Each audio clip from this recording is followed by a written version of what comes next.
In the quiet, suspended world of water, there's a living, breathing work of art. It's a creature born from humble beginnings, but shaped by human imagination over centuries into a masterpiece of color and motion.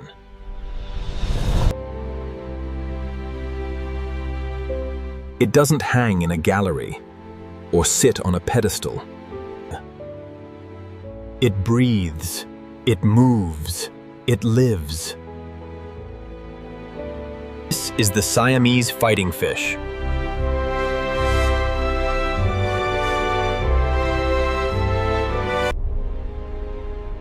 A being whose very existence is a paradox. A warrior's spirit wrapped in a dancer's silks.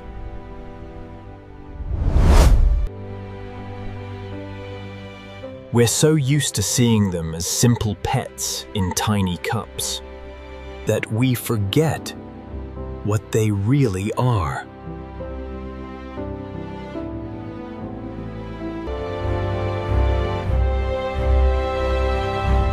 A spectacle of biological artistry. Today, we invite you to look closer. We're going to explore the hypnotic elegance of this incredible animal. This isn't just a fish.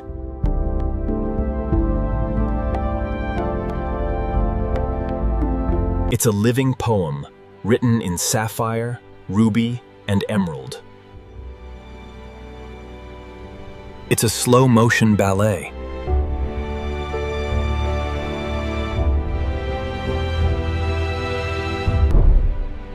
Where every turn is a brushstroke.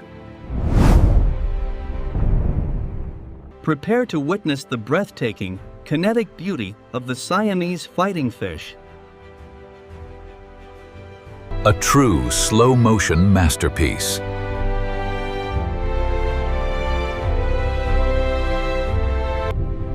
It starts as a whisper in the water.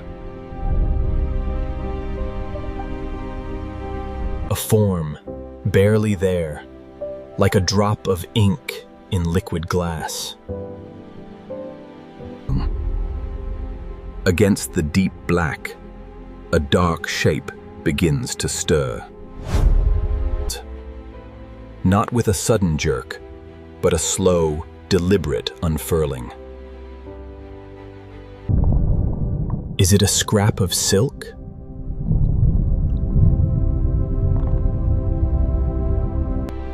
A petal from some impossible underwater flower? The edges are a flowing mystery.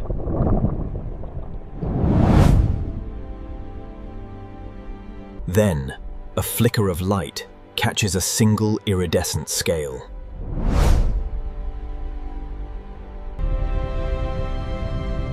A tiny spark of sapphire in the void. The form blossoms.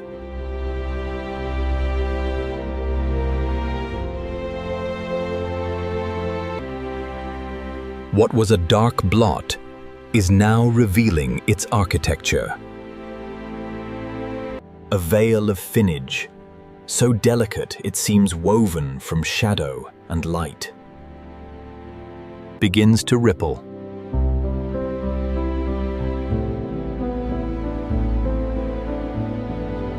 The abstract shape slowly resolves.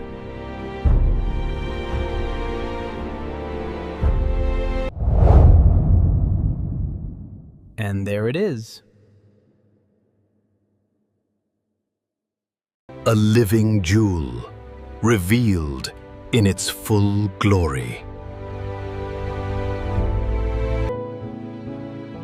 Floating in the stillness.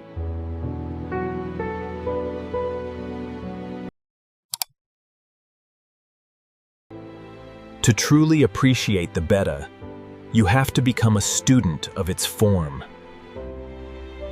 This is an animal that wears its story on its body.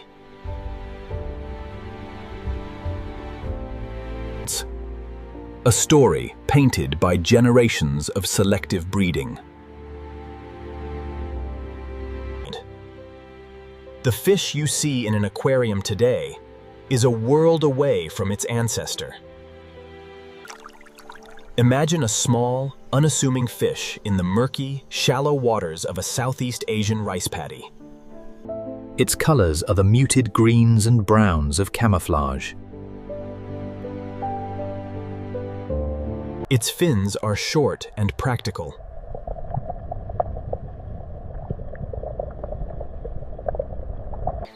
This wild betta is a survivor, not a spectacle. It only flashes with intense color when it's provoked.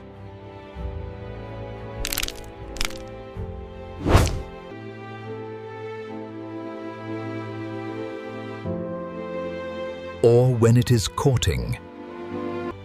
The living rainbows we know are the result of a deliberate, centuries-long art project.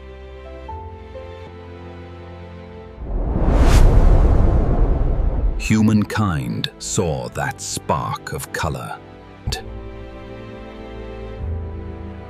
and chose to fan it into a roaring flame. And let's talk about that flame, the alchemy of its color.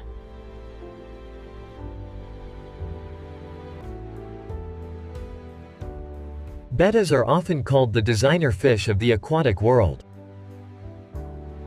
And for good reason. The sheer spectrum is staggering. There isn't just blue, but a whole library of blues. You have royal blue, which seems to drink the light and glow from within. When a male betta displays, these covers extend outward. In this moment, every color intensifies. Every fin locks into place.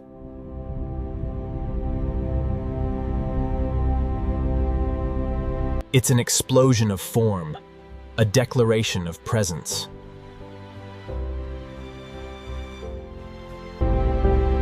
To understand the betta's beauty is to understand its soul. And that soul was forged in solitude and fire. Their breathtaking displays aren't about social harmony. They are the rituals of a warrior. The assertions of a king ruling a lonely kingdom. Their name, Siamese Fighting Fish, isn't just for show. It's a direct reference to the fierce territoriality that defines them. In the wild, a male betta sees another male as a mortal threat. The same instinct remains inside our aquariums.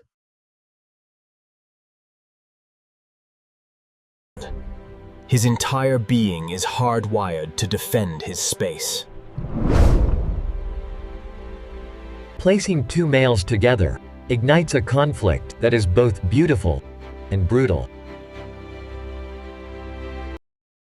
The battle is a violent dance that recent scientific studies have shown is remarkably synchronized. The opponents will mirror each other's moves.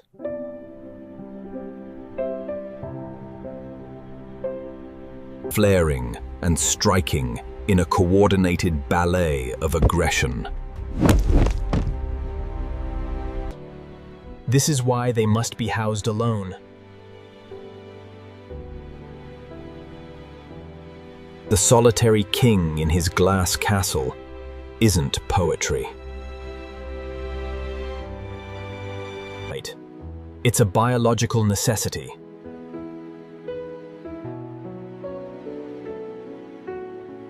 The most iconic expression of this instinct is the flare. This is the Betta's silent, powerful language. When faced with a rival, or even his own reflection, he transforms.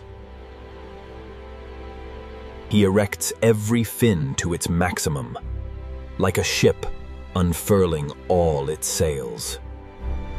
His gill covers flare out, creating that intimidating beard. His body tenses.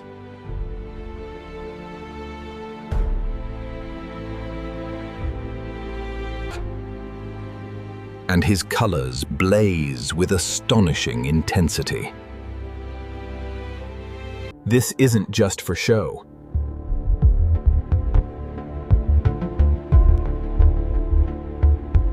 It's an honest signal of his strength.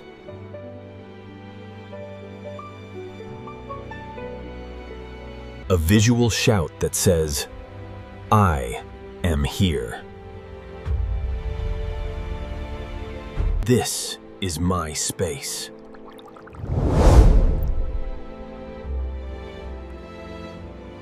Be impressed or prepare to fight.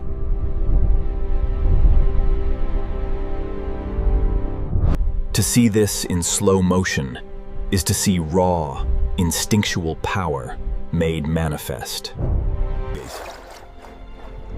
This behavior is a direct echo of the fighting pits of old Siam. But there's another side to this warrior spirit, found inside its very body. The labyrinth organ.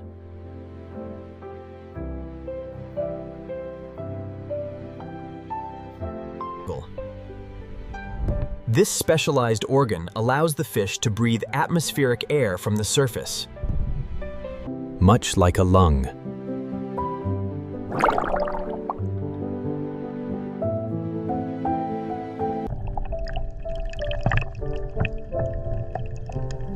This was an adaptation born of necessity. The Betta's ancestral homes across Southeast Asia were often stagnant and shallow. These waters were frequently poor in dissolved oxygen. While other fish would perish, the Betta thrived. This organ is so vital that a Betta can suffocate if it's denied access to surface air, especially in the low oxygen water it evolved in.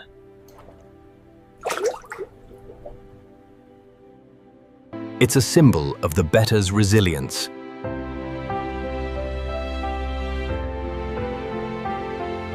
A creature that found a way to survive where others couldn't. In this moment, every color intensifies. Every fin locks into place.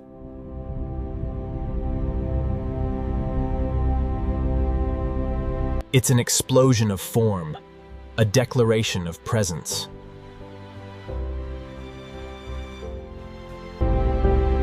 To understand the Betta's beauty is to understand its soul. And that soul was forged in solitude and fire. Their breathtaking displays aren't about social harmony. They are the rituals of a warrior.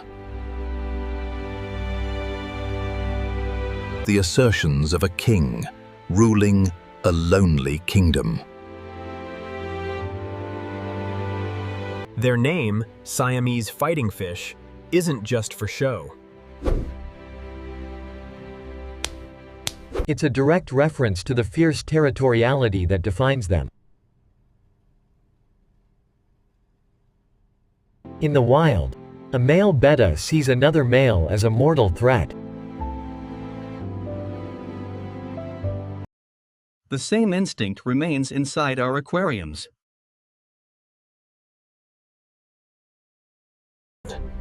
His entire being is hardwired to defend his space.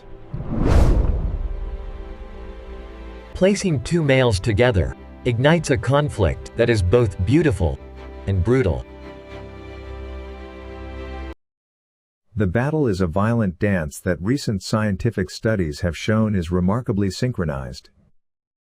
The opponents will mirror each other's moves.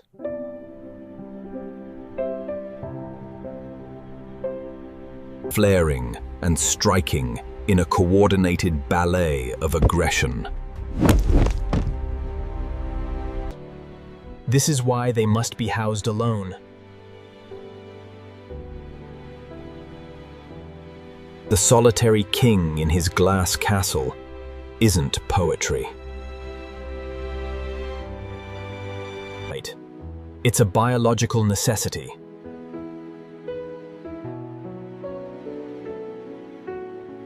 The most iconic expression of this instinct is the flare. This is the Betta's silent, powerful language.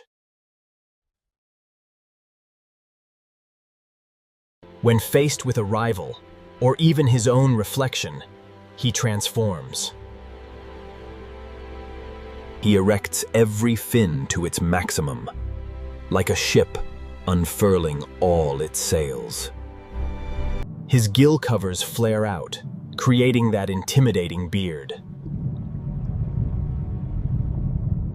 His body tenses.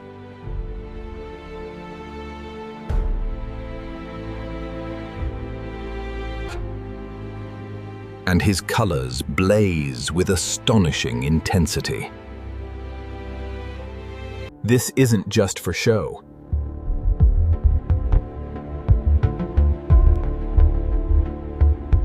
It's an honest signal of his strength.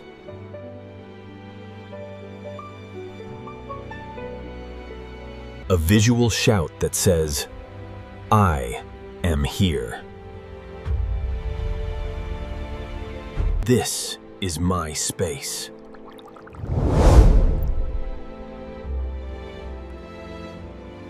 Be impressed or prepare to fight.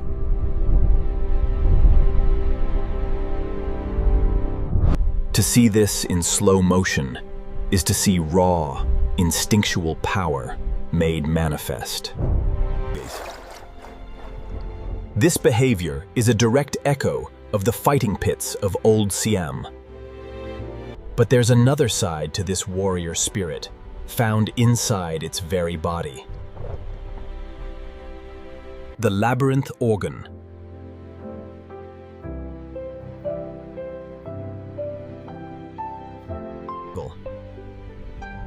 This specialized organ allows the fish to breathe atmospheric air from the surface, much like a lung.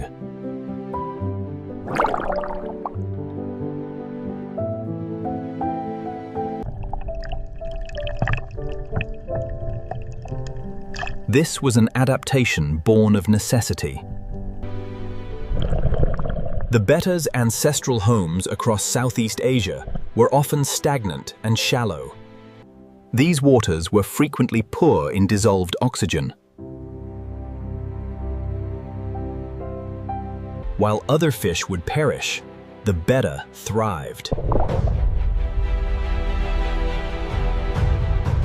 This organ is so vital that a Betta can suffocate if it's denied access to surface air, especially in the low oxygen water it evolved in.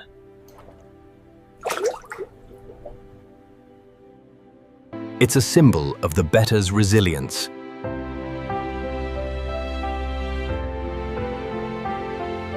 A creature that found a way to survive where others couldn't.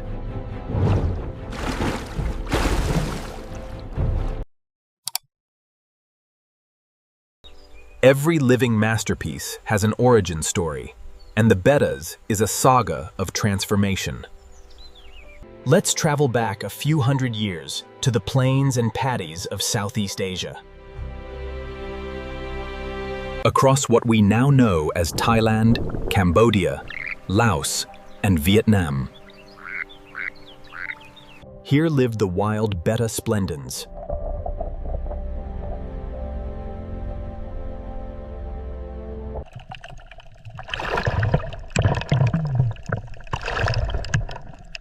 It was a creature of subtlety, short-finned and colored in muted greens and browns for camouflage.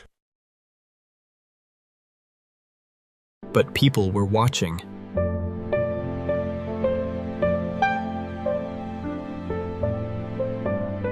They noticed the fish's territorial squabbles.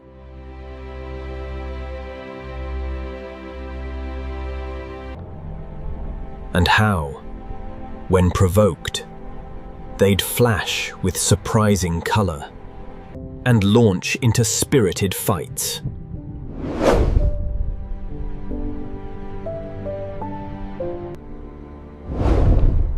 This innate aggression caught the eye of villagers.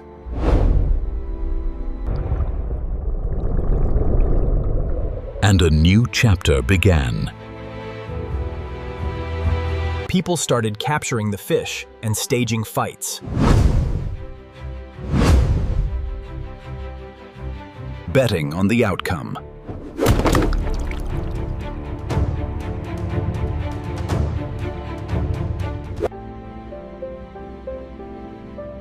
This practice, known as Plakat, or biting fish, was the crucible in which the modern Betta was forged.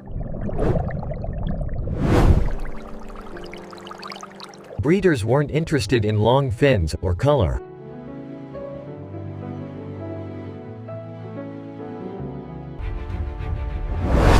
They wanted the ultimate aquatic gladiator.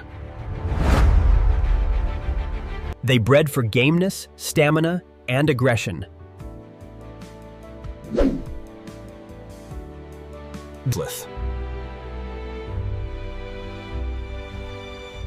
The practice became so ingrained in the culture that by the 19th century, the king of Siam himself took an interest, regulating the sport.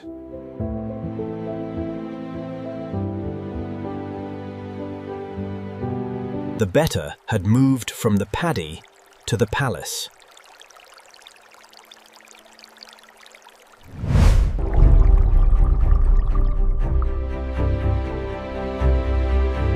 Then came the plot twist. As these fish were being bred for war, occasional mutations for long fins and bright colors appeared. Around the early 20th century, some breeders saw a new potential. What if, instead of breeding for aggression, they bred for beauty? This was a revolutionary idea. Breeders began selecting for longer fins and more vibrant colors. The genetic raw material, honed for centuries for one purpose, was now repurposed for art. The designer fish was born.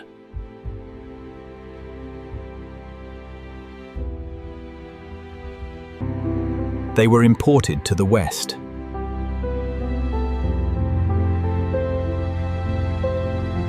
And by the mid-20th century, their popularity as ornamental fish had exploded. Today, this journey has led to an incredible irony. The fish we admire for its serene beauty is the direct descendant of a purpose-bred warrior.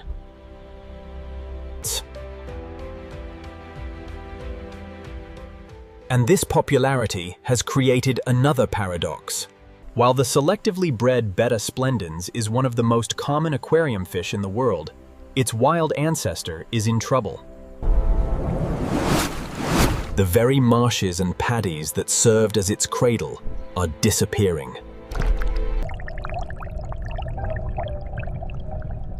Due to development and pollution across its native range, the wild Betta, with its subtle colors and short fins, is now listed as a vulnerable species by the IUCN.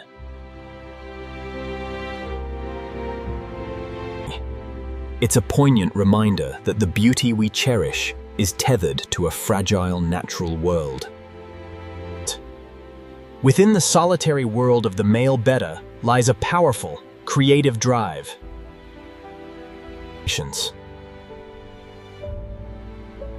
It's an instinct that calls on him to be more than a warrior. It calls on him to be an architect. This is the instinct to build a bubble nest, one of the most fascinating behaviors in the aquatic world. When a male betta is healthy and ready to breed, he gets to work. He rises to the calmest spot on the surface, takes a gulp of air, coats the bubble in a sticky saliva to give it strength, and releases it. He repeats this process meticulously, stacking bubble upon bubble, nudging them into place. Over hours, a floating raft of bubbles forms. His nest, an ephemeral castle of air. This nest is a signal to any receptive female that he is strong, ready, and has prepared a safe haven for their offspring. Now, if a female heavy with eggs enters his territory, his display changes.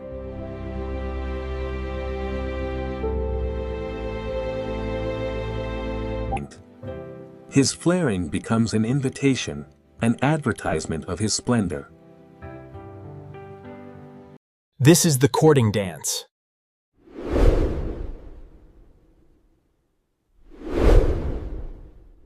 He'll swim around her, showing off his colors, trying to entice her toward the nest he built.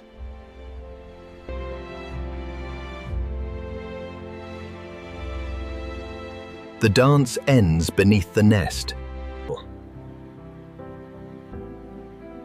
In a moment of incredible intimacy, known as the nuptial embrace, the male wraps his body around the female, fertilizing her eggs as she releases them. The eggs start to sink.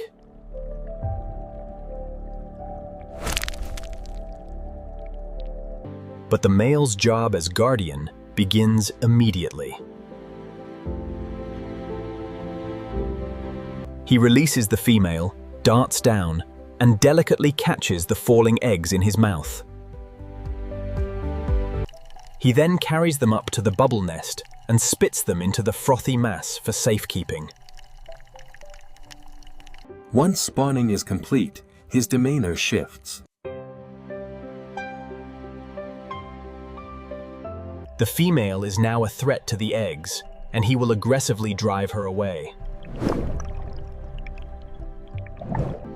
His sole focus is his paternal duty.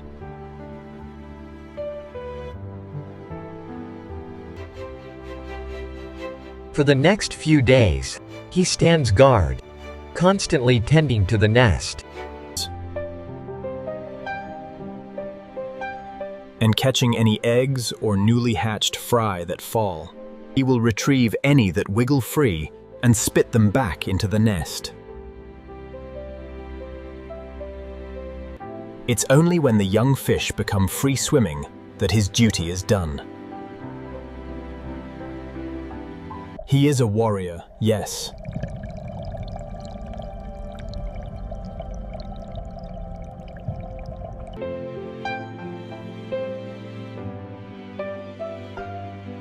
But he is also an architect and, for a short time, a dedicated father.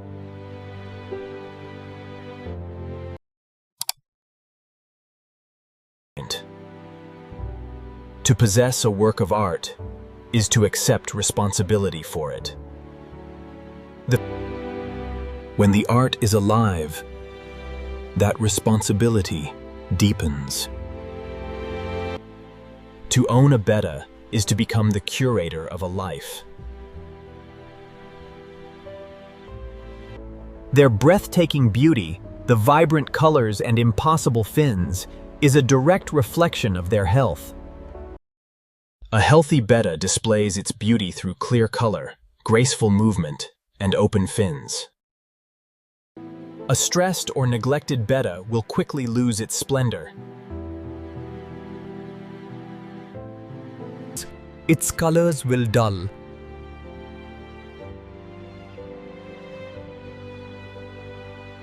Its fins will clamp.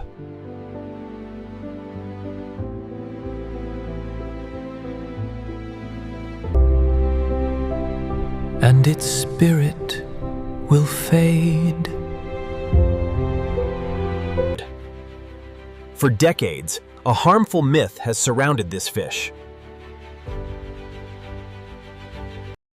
Because bettas can breathe air, many people assume they can thrive in tiny bowls. Yeah, that couldn't be more wrong.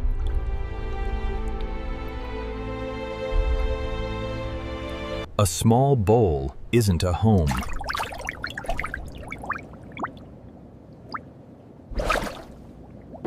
It is a cell.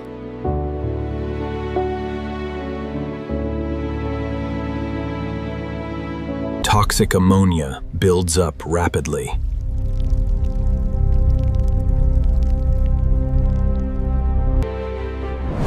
To let this living artwork flourish, we have to provide a canvas worthy of its beauty.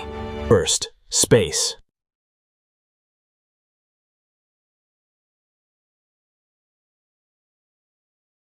For a betta to truly flourish, a recommended minimum is around 4 to 5 gallons.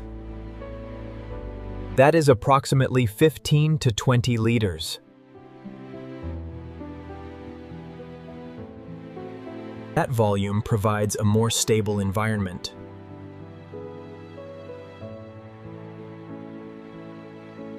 And it gives the fish room to actually live.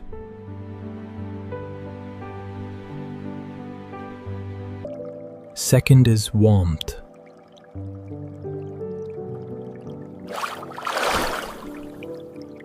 Bettas are tropical fish.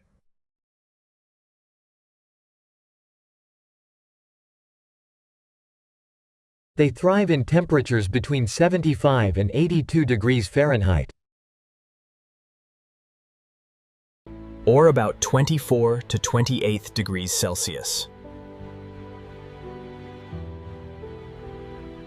Cold water makes them lethargic.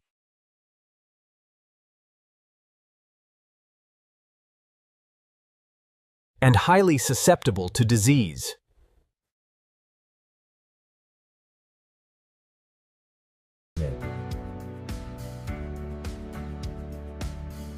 An adjustable aquarium heater isn't a luxury. It is essential life support.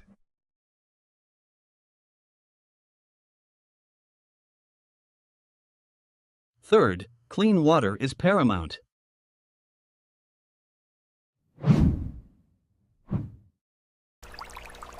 A gentle filter is as ideal for circulating water. It also provides a home for beneficial bacteria that break down waste. Even with a filter, partial water changes are a must. Regular maintenance keeps the environment stable and safe. Healthy water gives delicate fins the best chance to remain strong. The decor must also be chosen with care.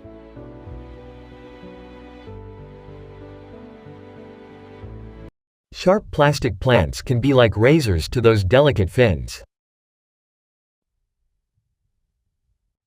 Your best bet is to choose soft silk plants.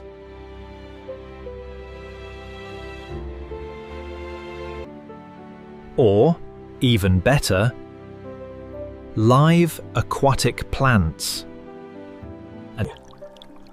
They provide gentle resting spots. They also help improve water quality.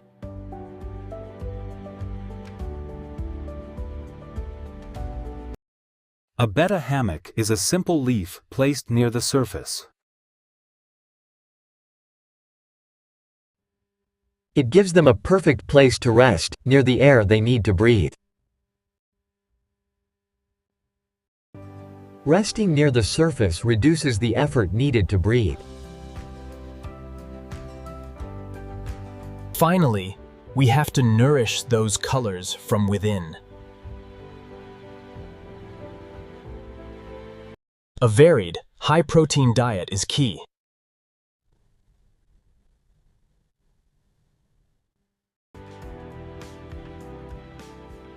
High-quality Betta pellets provide concentrated essential nutrients.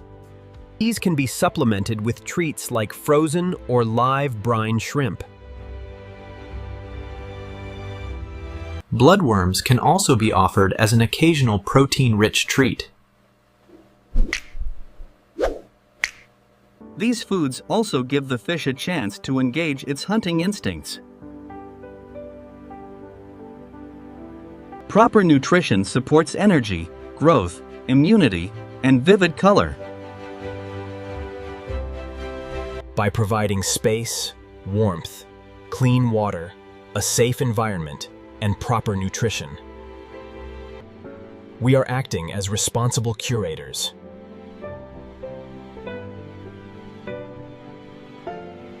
We are providing the conditions for this living artwork to reach its full, dazzling potential.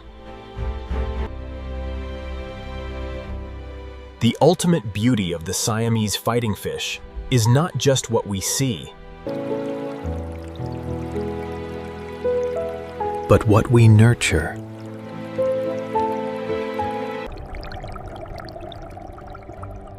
The Siamese fighting fish is a remarkable confluence of forces, a product of natural evolution and intense human artistry. A creature with a warrior's spirit.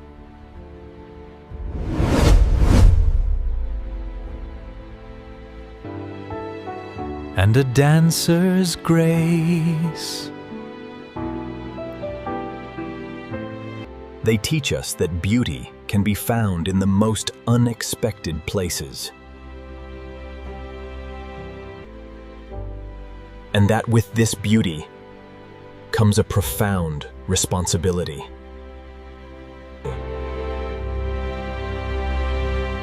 If you were captivated by this journey into the world of living art, there are countless living masterpieces waiting to be discovered. Subscribe to our channel for more stories.